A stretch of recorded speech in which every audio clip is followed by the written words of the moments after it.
Hello students, in this video we are going to continue our discussion about negative feedback and stability. So in the last video we talked about the stability with respect to both root locus as well as the Bode plot, right? Yeah. And what we stated is like in order to talk about a stability of a negative feedback system, what we generally need is neither the open loop system transfer function nor the closed loop transfer function, but what we really require is nothing but the loop gain, correct? And this is defined as something as a product of open loop transfer function times that of the feedback factor. And here is a kind of small flow chart which shows how to extract the loop gain information based on the Bode plot. So what we did was we took the open loop transfer function and we tried to plot both the open loop magnitude as well as the phase plots, right? And over the magnitude plot of the open loop transfer function, we tried to draw the closed loop magnitude plot. And we took the difference between these two plots in order to extract the information about the loop gain magnitude. But whereas in the case of a loop gain phase plot, we took the open loop phase information as it is without changing anything upon to the loop gain phase, right? So this happens just because we had an assumption that the value of beta is purely a kind of resistive and it doesn't have any poles or zeros in it, correct? And based on that assumption, we could able to do this kind of mapping directly from open loop phase to a loop gain phase. So what I want to talk in this video is how the loop gain tells whether the system is stable or not, for which we need two parameters, namely gain crossover frequency, okay, and the other important parameter that we know or that we wanted is phase crossover frequency. So these two frequencies have to be extracted from the loop gain plot. Okay, so let me explain what are they. And one important point that I want to emphasize here is these two parameters are basically with respect to the frequency, and they do not describe anything about the stability of the system. So later on we'll add two more terms that basically meant to see whether the system is stable or not, or how far the system is stable or not. So which those two important terms are basically termed as phase margin and gain margin. Okay, so these are the terms that are basically meant for analyzing the stability, okay, or to analyze how far the system is away from unstable condition or something of that sort, okay. Whereas these two parameters are basically or with respect to the frequency, and this particular parameter are basically extracted from the loop gain plot, okay. So in this case I'm just going to denote a label for gain crossover frequency as omega gx, and for the phase crossover frequency I'm just going to denote something like omega 180. Okay, so let us try to picturize or visualize these two important parameters.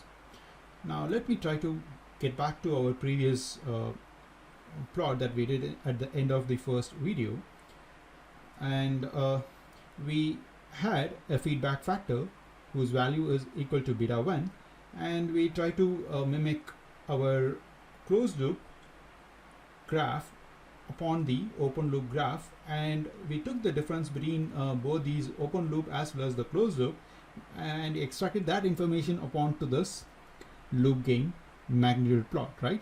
And in this case, as I said, we need two important parameters. So one of the important parameters is gain crossover frequency, which is termed as omega gx. Now it is basically defined as a frequency at which the loop gain magnitude becomes 1 or equal to 0 dB. So in this case, it is this particular frequency where the loop gain becomes 0 dB, right? So this is termed as omega gx. Okay, so let us talk about the phase crossover frequency. So phase crossover frequency is a frequency at which the phase angle of the loop gain becomes 180 degree. So here is a graph where we have a phase plot, and the frequency at which the system goes to 180 degree is termed as omega 180, and this is termed as the phase crossover frequency. Okay, so these are basically two parameters that are related to the frequency, and they never talk about whether the system is stable or not. Okay, now let us try to utilize these two frequency terms upon to our Quotient criteria and see whether the system is stable or not. Okay, now here I have stated two conditions, like both the conditions are basically with respect to a system that's supposed to be equal to a stable condition, right? Now in the first case, omega gx is nothing but it's a frequency at which the loop gain magnitude becomes 1, right?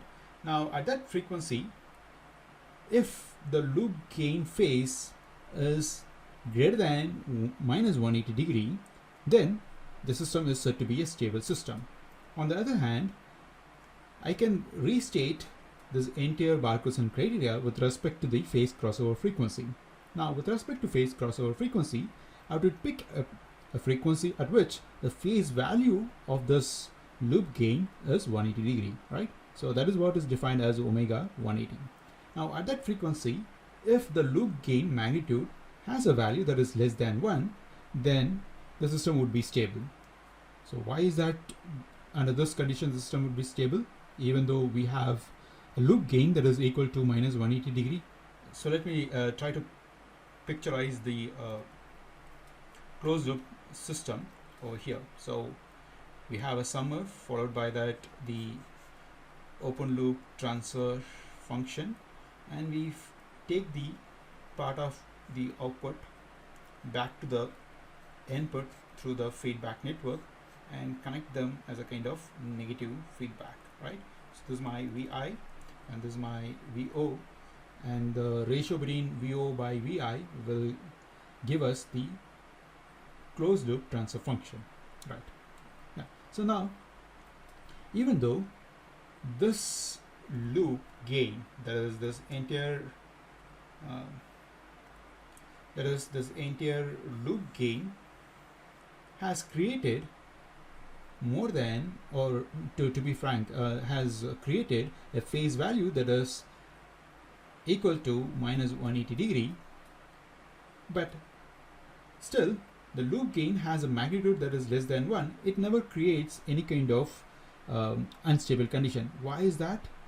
It is just because the system has a very low gain. So say for example, I have a loop gain that is equal to 0.9. So this 0.9 is fed back, and then when it keeps circulating, so what happens is this 0.9 would be further multiplied with 0.9, right? So, and that would end up with something, a term which is probably less than I'm not sure, 0.89 probably, right? Yeah. So in a way that each time this keeps on getting multiplied, and at a particular point this entire gain through this loop becomes almost closer to the value of 0, right?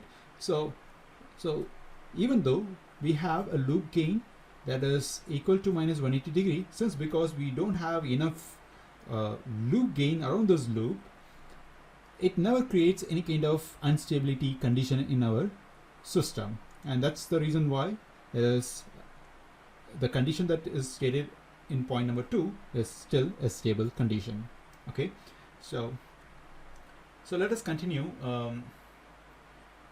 our discussion, okay, with the similar discussion that we had in our previous lecture, but this time we are going to pick sorry, not this one. Yeah, so this time we are going to pick two different feedback factors, again labeling the first feedback factor with a value of beta 1 and the second one with a value of beta 2. So like let us see, like let us try to plug in different values of betas and then see whether the system would move into unstable condition or not. Okay, now in the first case, let me go with a beta equals to beta 1. So in that case, I have a blue line that has been marked here, right? So that creates this is the closed loop magnitude, and the darker color, or the one that has been drawn at the top, is nothing but the open loop transfer function, and the one that is marked with the blue color shaded, or it's not as visible as that, but this is the magnitude of our closed loop transfer function. And in order to talk about stability, what we wanted is the loop gain. So what we can do is we can try to extract this information by subtracting these two graphs and then try to map them across the separate graph, and this is supposed to be 20 log 10, okay, a beta 1, right? Yeah, so transferring this entire difference between these two, open loop and the closed loop, upon to a new graph for the magnitude, we would end up with something like this, right? So we had something like omega p1, and when we reach to a frequency that is equal to omega p1, then the magnitude of this graph would start degrading at a rate of minus 20 dB per decade till we encounter the second pole, which is located at omega p2, right? So we would get somewhere decade, and the moment we encounter, sorry, it's slightly offsetted. Okay, let us assume here, right? Yeah. So once we encounter this omega p2, then what happens is the system would have a gain that would be further degraded by minus 40 dB per decade, right? Yeah. So now in this case, what is omega gx? It is nothing but it is a frequency at which the loop gain magnitude becomes 1. So which is nothing but it is this particular point, right? So this intersection or this intersection are one are the same, right? And this we call it as omega gx, or this we can call it as omega gx. Now at this particular frequency, we need to find what is the phase, so that we can put that particular phase and we can compare whether the loop gain has a phase value that is either less than 180 degree or greater than 180 degree. So let us try to find it. So let us try to extrapolate this omega gx upon to the phase, and then when we see, what happens is the phase value at that particular frequency omega gx has turned to be minus 180 degree. So let us put that here. So in this case, that is when beta times that of omega gx. Okay, so when this magnitude becomes 1, we have a phase value that is at omega gx times that of beta that is equal to minus 180 degree. Now, is the system stable? Probably may not, right? Because it is a condition at which we have an unstable condition. So if you are not pretty clear, you can just go through the first video, but in a way the system right now becomes unstable for a value of beta that is equal to beta 1.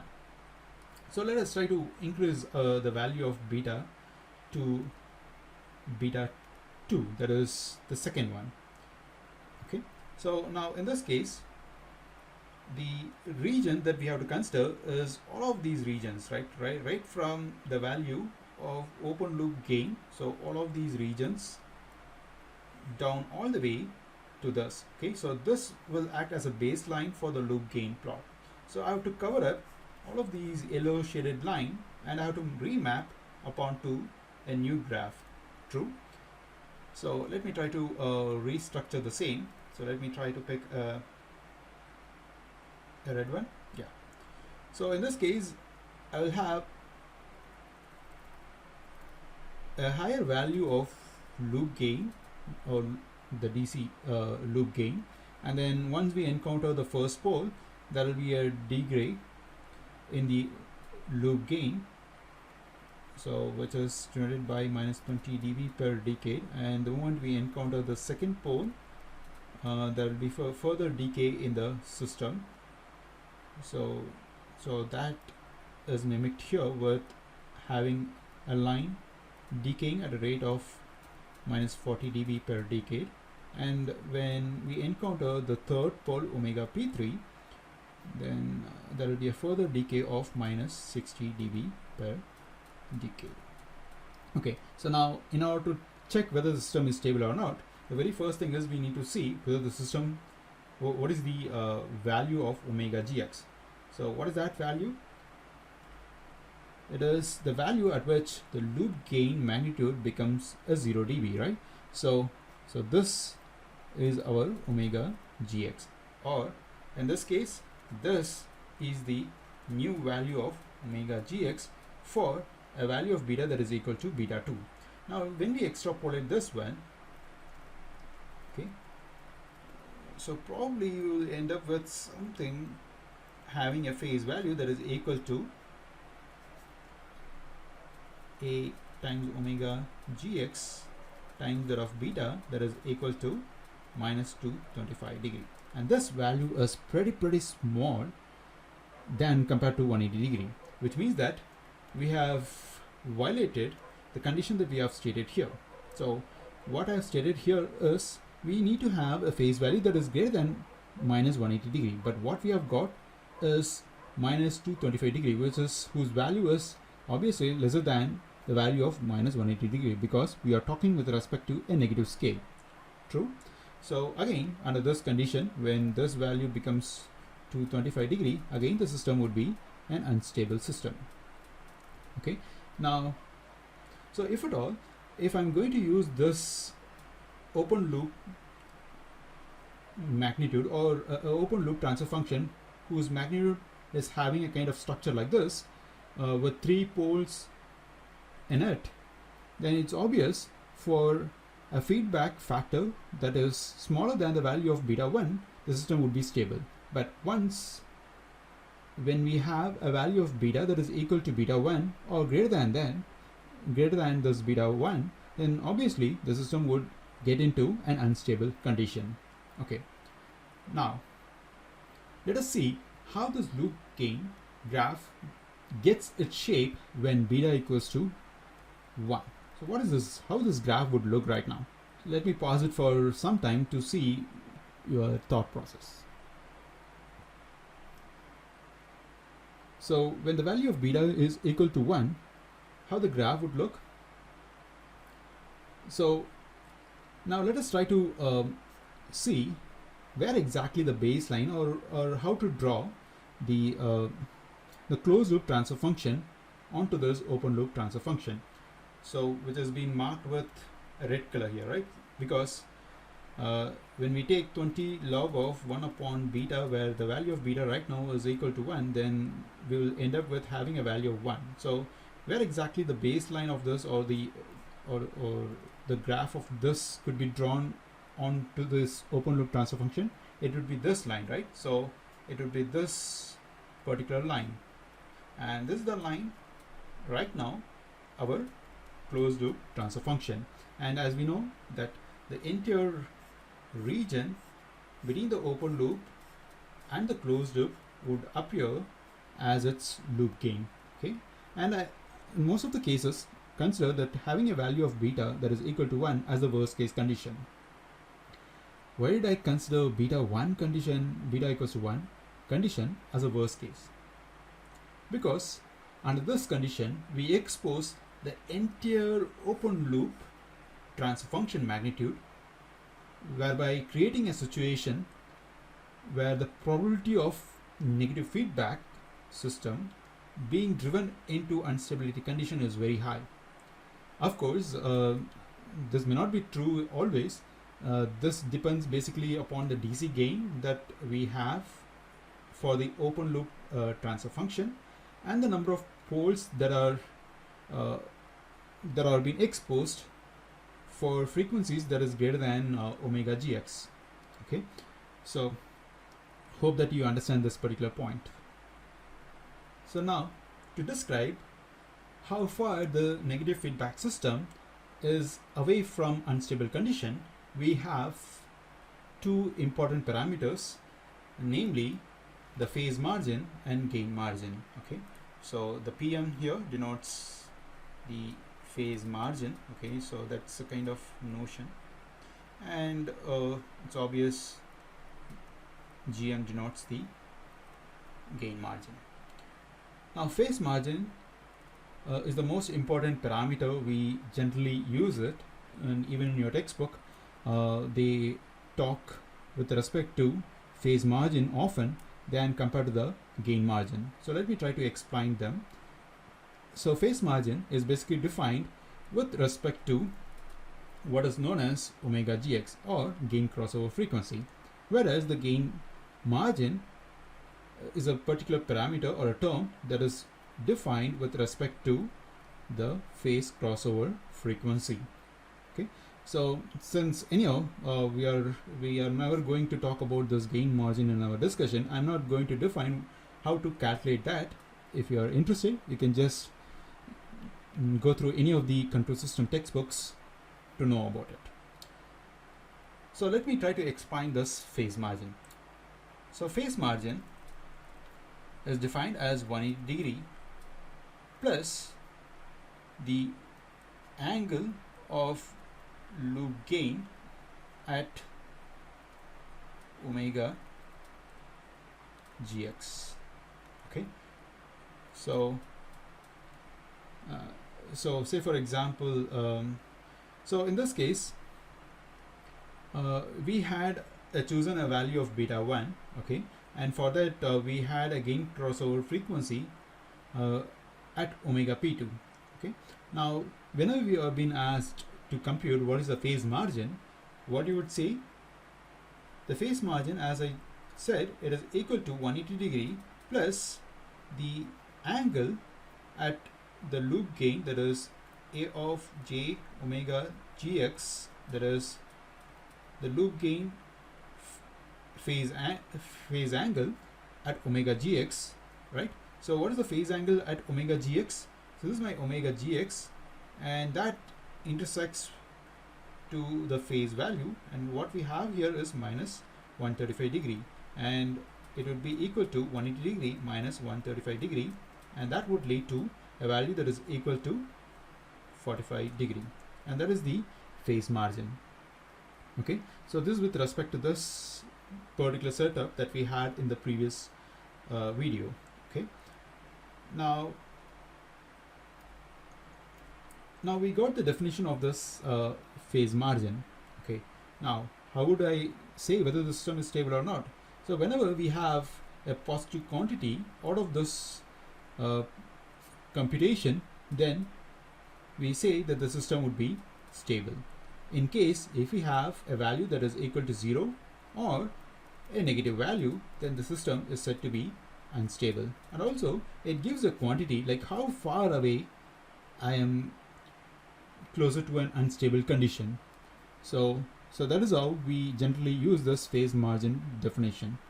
Okay, so with that, where we have a feedback network, and with a single pole in a circuit, we need to compute what is the phase margin of that, or I can even state what would be the worst case phase margin. So that would be an appropriate word here that has been missed here.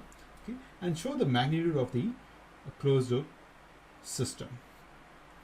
Yeah, so what exactly is this? This is nothing but take an open loop system transfer function.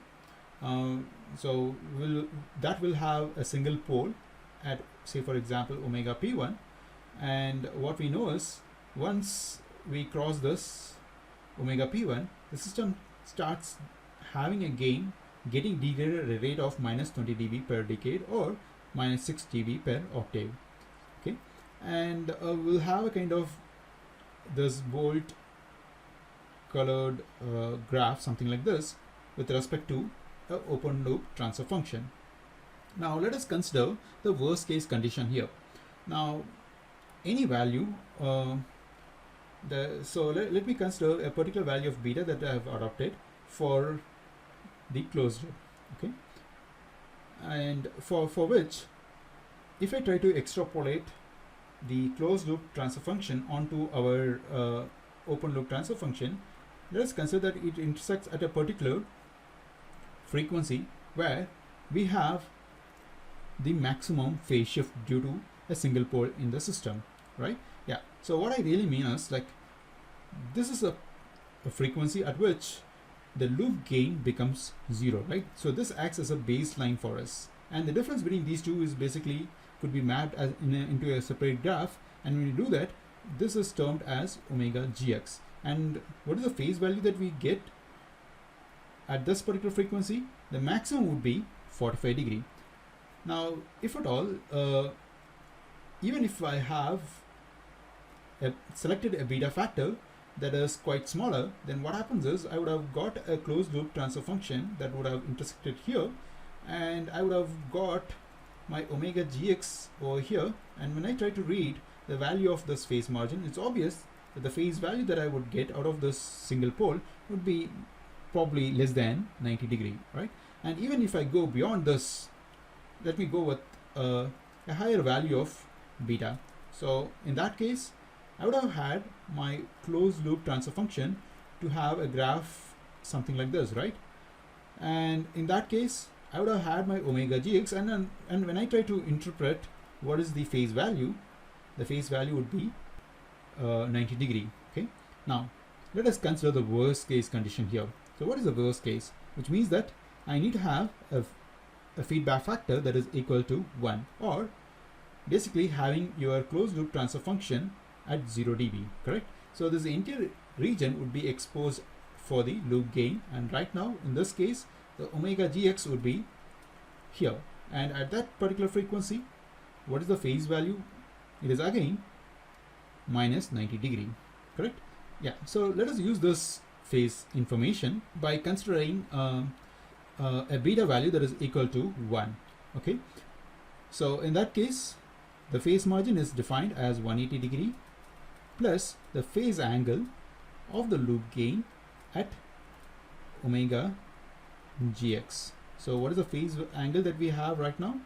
Minus 90 degree, and what I have is the phase margin is equal to 90 degree. Okay, and now since the system has a positive quantity for this phase margin, the system is said to be a stable system.